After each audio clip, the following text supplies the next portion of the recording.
So you need a new car and you fancy one of those posh German SUVs that everyone seems to be driving these days. But then you also don't want anything too big or expensive. Well, perhaps a BMW X1 will do the trick. Let's take a closer look in this CarGurus used car review. The X1 has been around since 2009 and was facelifted in the summer of 2012 before an all-new model took over in early 2016.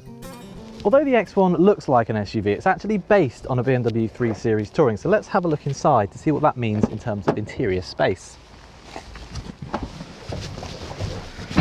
Now, I did notice getting in there that the doors don't actually open as wide as you might like, and this space to climb in is also a bit narrow. Once I'm in though, it's not too bad. Obviously there's lots of headroom because of the tall body, and leg room is adequate. I'm 5'11", this driver's seat set for me, and look, I fit okay. Middle seat though is rather narrow, so if you want to regularly carry 3 people in the back, or if you want to carry 2 child seats and have an adult sitting between them, the X1 is not really the SUV for you. Oh, that seatbelt buckle. Whew. In terms of the boot, the good news is there is an almost flat loading lip. Plus, if you look under the floor here, there's a tiny bit more space. Also, it's a good square shape, so loading is easy. On the downside, there's no hiding the fact that the load volume itself is a little bit stingy. In fact, there are some family hatchbacks that offer more room than the X1.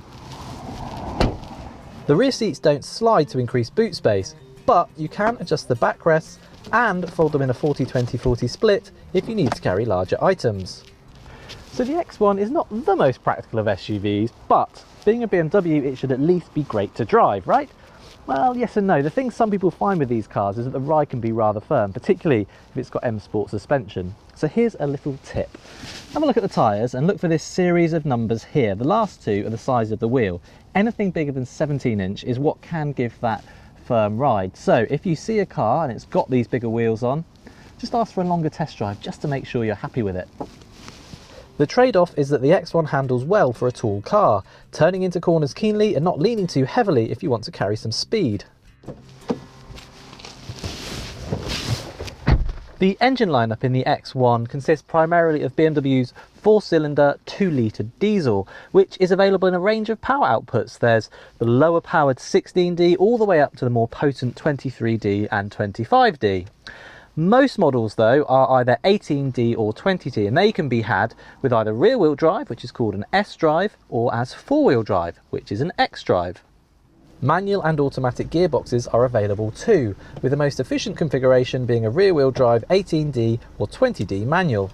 From that kind of X1, you're looking at getting around 45 miles per gallon in normal driving, or if you prefer a petrol model, you'll need to search a bit harder because they were only introduced as part of a 2012 facelift, and even then they didn't account for a great many sales.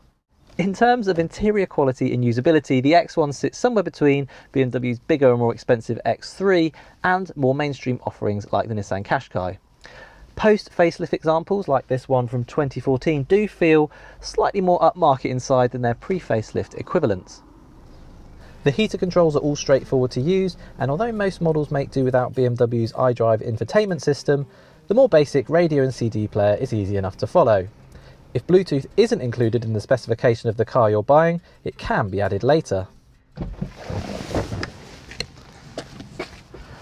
Now, the X1's 2-litre diesel is of the N47 variety, which in some other BMWs has been known to suffer from a problem with stretched timing chains.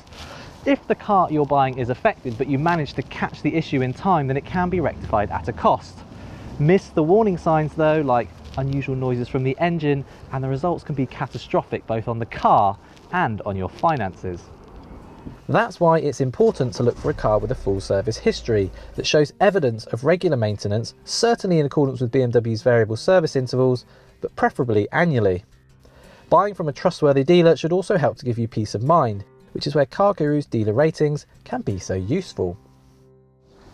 By searching for a used BMW X1 on CarGurus, you'll be able to see a list of what we rank as the best deals in your area. Our unique algorithms take into account lots of different factors, including but not limited to age, mileage and specification.